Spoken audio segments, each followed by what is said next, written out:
Today started off poorly, and this was only an omen of things to come. It took me forever to fall asleep last night, despite how tired I felt after my birthday celebration. When I finally did fall asleep, it did little to quell the all-encompassing exhaustion I was filled with. Hughes had, indeed, ended up lending me a blanket, but they were unwilling to let me spend the night over in their room as they had a guest over. Even when I offered to plug my ears as to not hear any conversations that they and their guest might have. But they still said no. Even when I offered to sleep in their closet with Mr. Sprinkles and my jar of fleas. I was forced back into the dark void of the library, where the solitude felt especially grim. The unconsciousness of sleep had not, in fact, relieved any of my burdens, and the sleep I did get was restless. To be fair, my sleep was repeatedly disturbed by the sound of my trained fleas hopping around in their jar, banging into their metal lids like demonic little metronomes. They were exceptionally active last night. If I would have known they would have been so rambunctious, maybe I could have pretended I was taking the fleas, then snuck them back into Billy's room later for them and their companion to deal with, rather than retrieving the fleas for the night.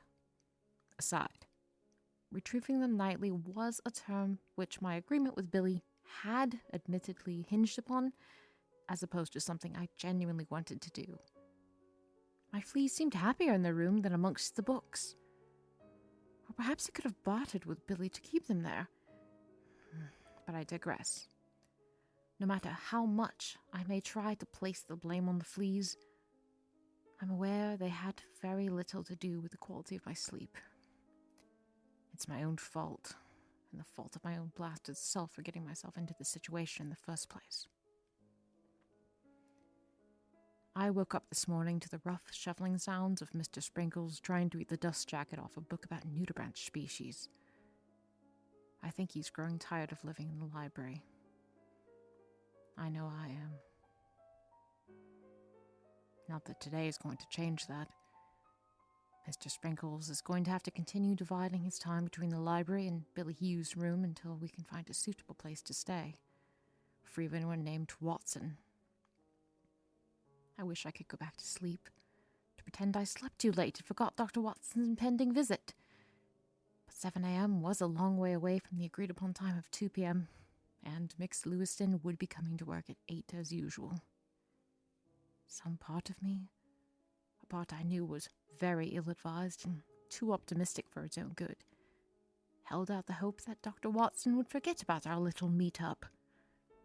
By this point, I was aware that this was a futile hope, but was a hope I held close to my chest, all the same, more as a coping mechanism than anything I actually believed would come to pass.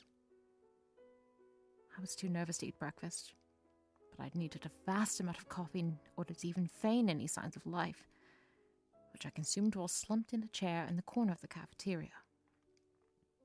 One student who came past did look concerned for my well-being and asked me whether I was okay or not, but I made a quip about pulling an all-nighter, and the student nodded knowingly and left me alone.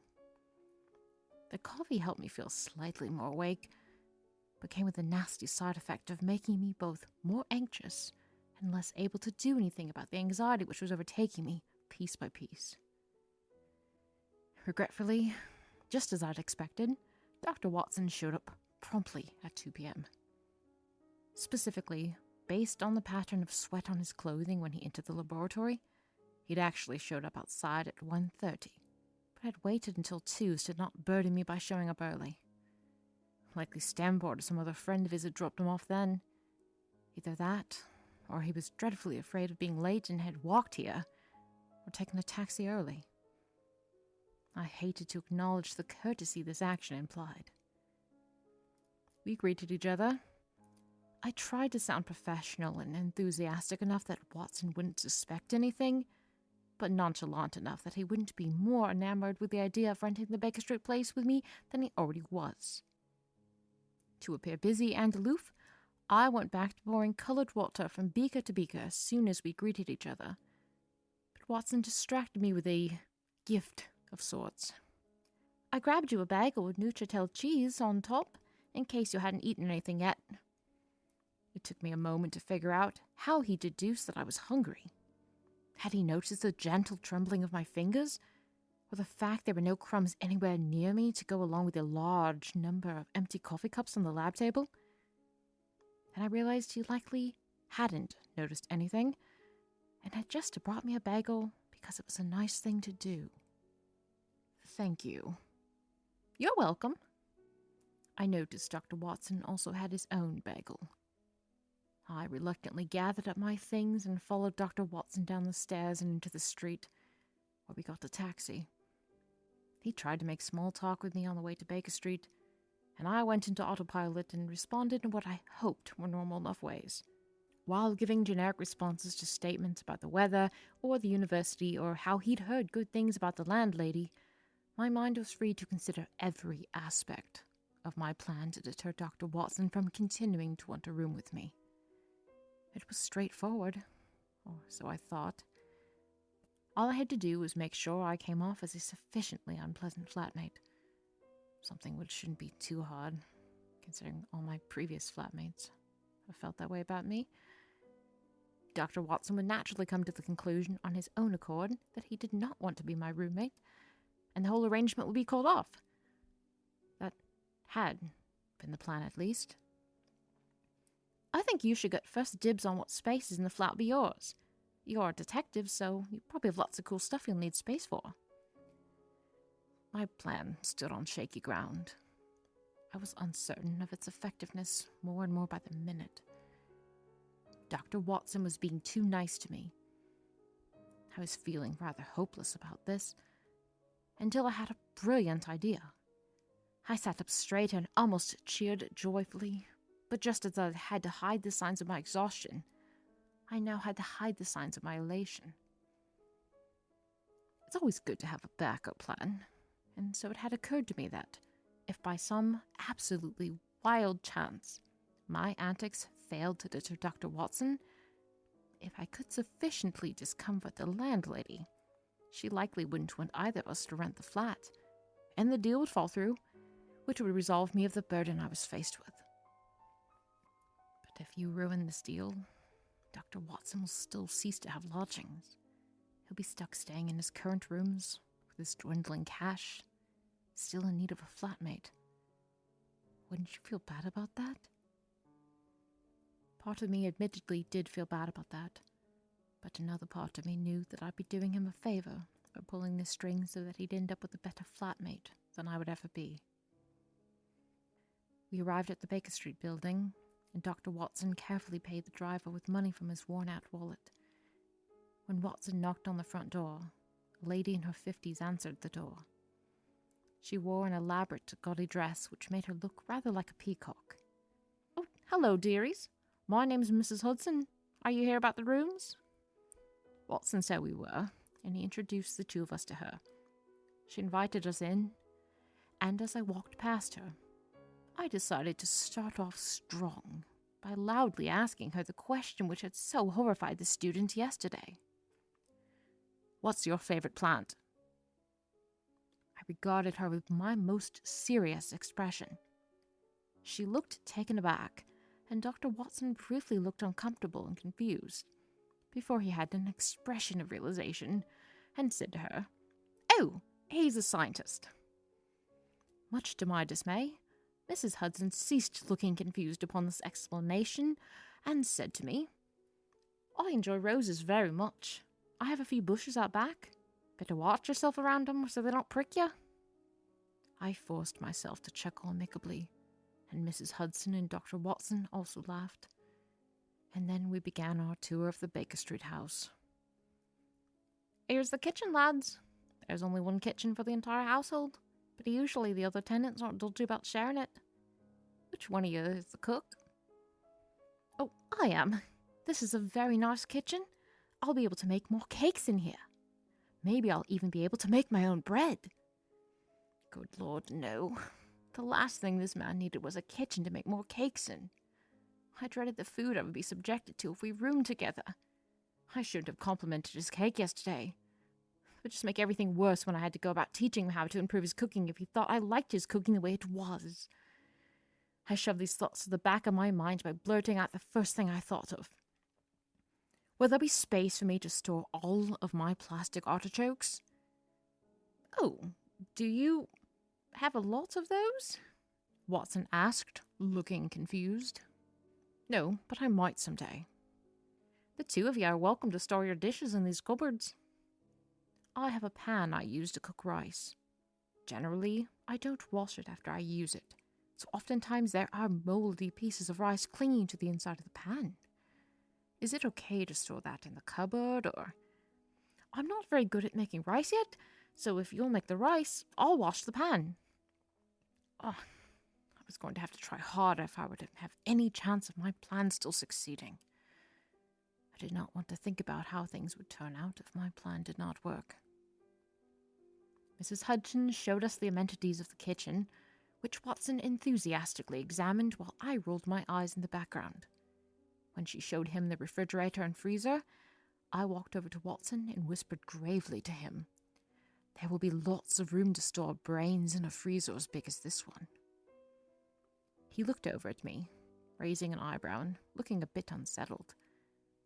I thought we were going to keep those in the lab. Maybe. Who knows? Mrs. Hudson showed us the laboratory next.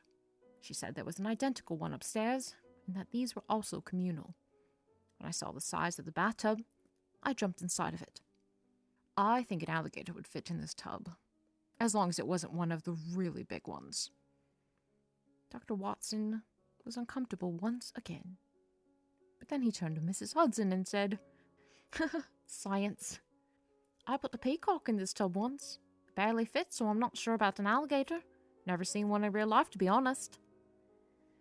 I slimed my way out of the tub in the weirdest, most dramatic way possible.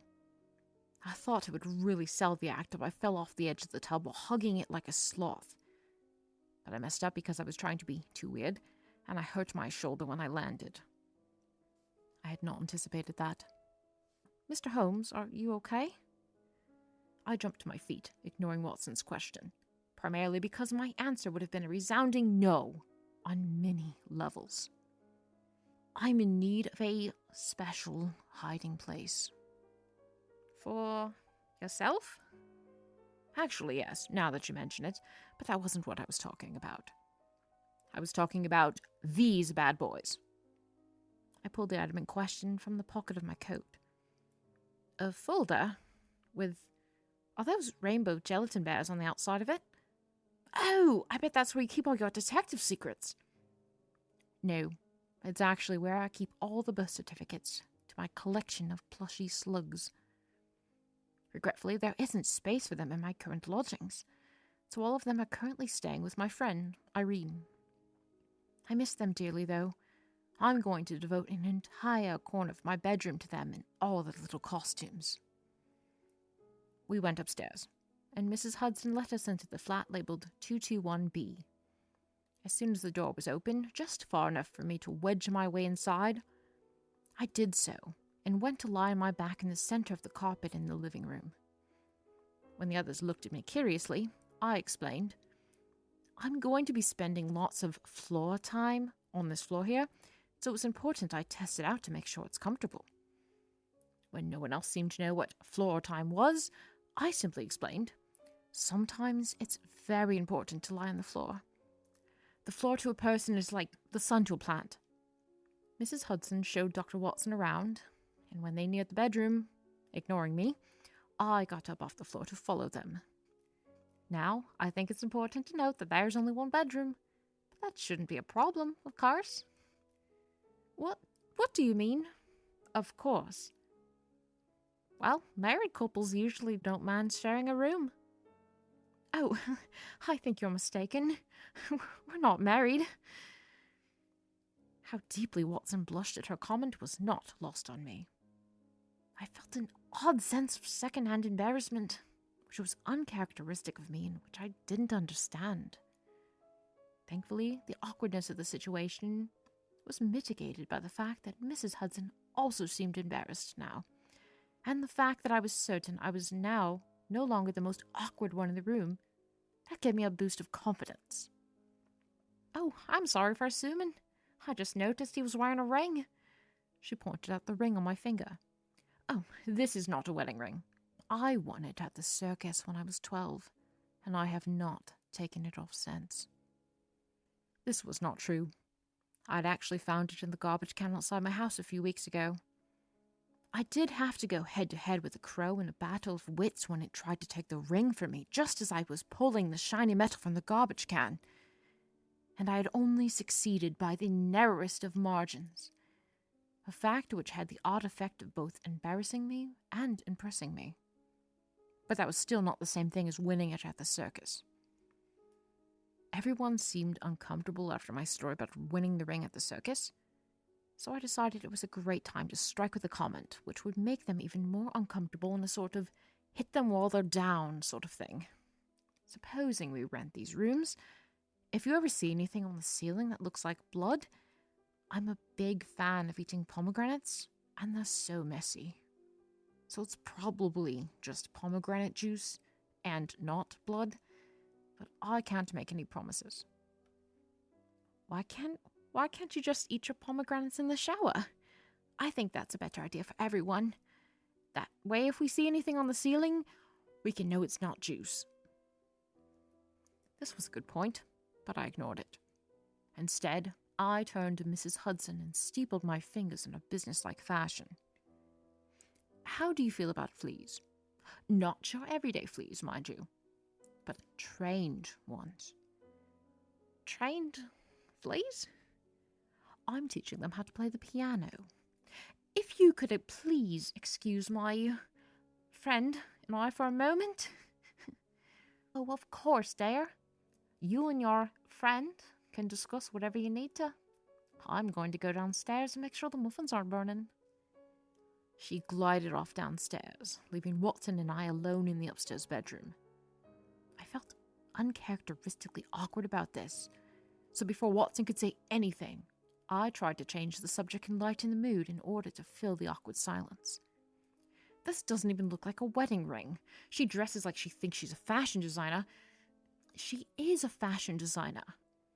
"I know. I meant that sarcastically as an insult to her sense of style and knowledge of rings. Any fashion designer should know the difference between a circus ring and a wedding ring." "Holmes, I think we need to have a word."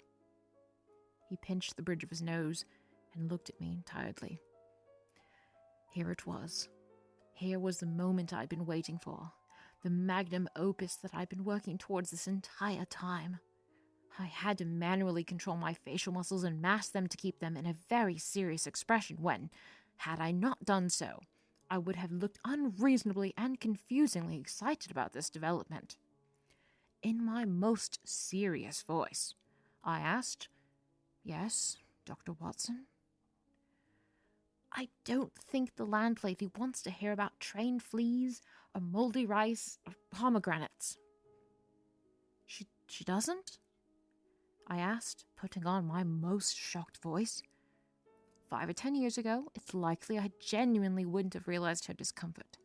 My understanding of human behavior did not come naturally to me, and it's taken a tedious and often confusing amount of studying for me to know what I do know, and my brain must access its encyclopedia of human nature every time I need to run a behavior or scenario through its sandbox of a test program, to figure out what it means or how things might play out depending on what choices are made and what responses are given in return. No, I don't really think she does. She looks gently horrified each time you ask a question like that. Mr. Holmes, it's just, after thinking this through, I think it just might be better if we... Watson took a deep inhale. I waited for the near inevitable outcome. If we figure out all the answers to your questions later, after the rental agreement is signed, I don't personally care about the fleas or brains or the fact you fell off the tub earlier. But Mrs. Hudson does.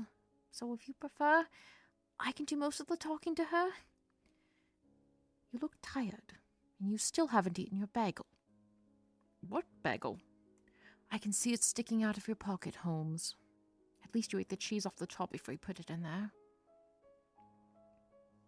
But I was just about to ask her how long she thinks it might take for the fire brigade to get here, in case I ever set any of the rooms on fire. Please don't ask her that. If that's really a concern of yours, sometime we can go to the fire department and ask them.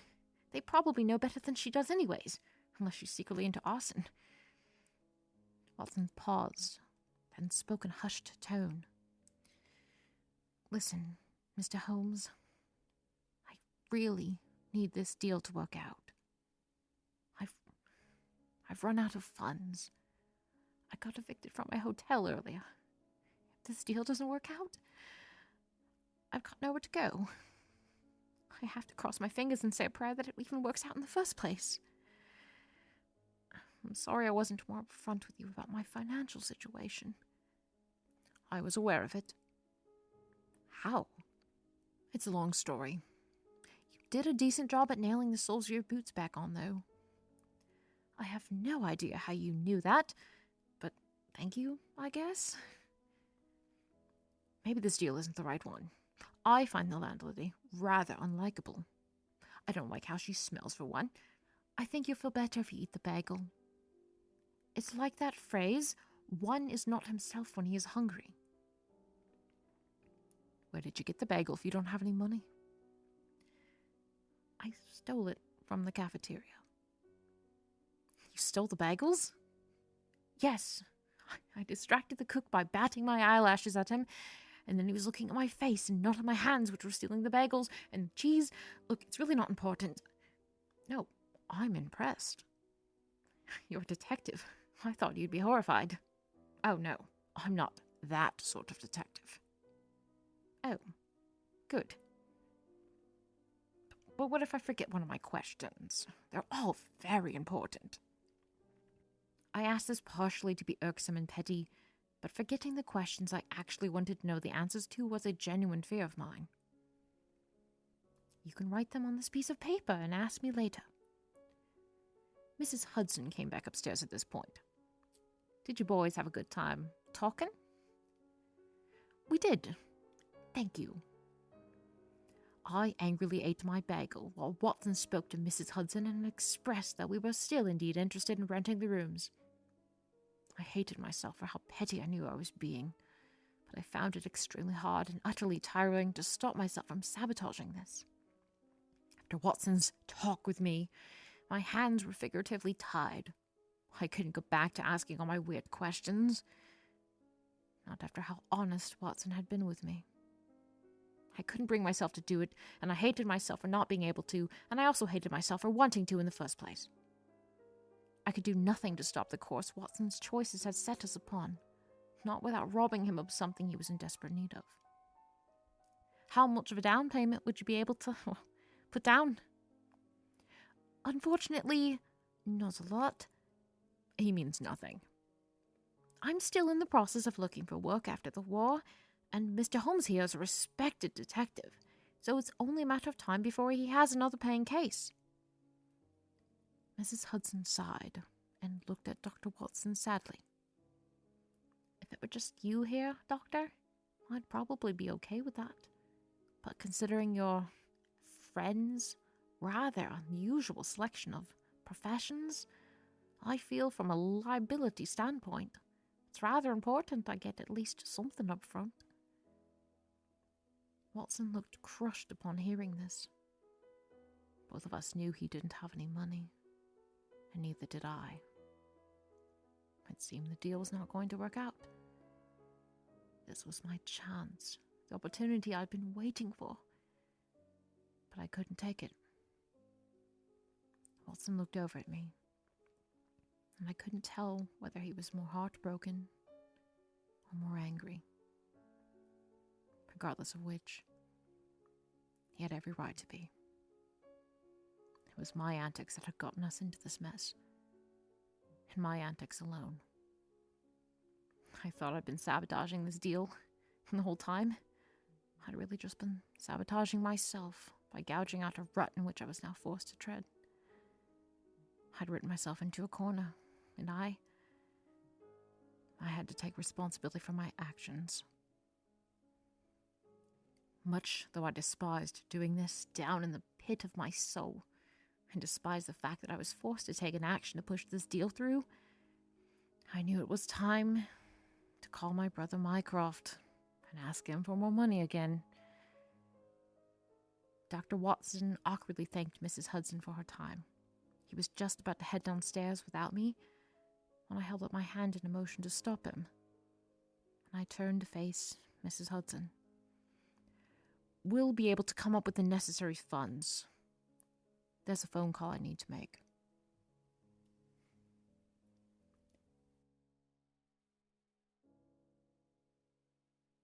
Sherlock's Box of Curiosities is a podcast written and directed by Ashlee Craft and produced by Ashlee Craft and Exquisite Lore based on the Sherlock Holmes stories by Sir Arthur Conan Doyle.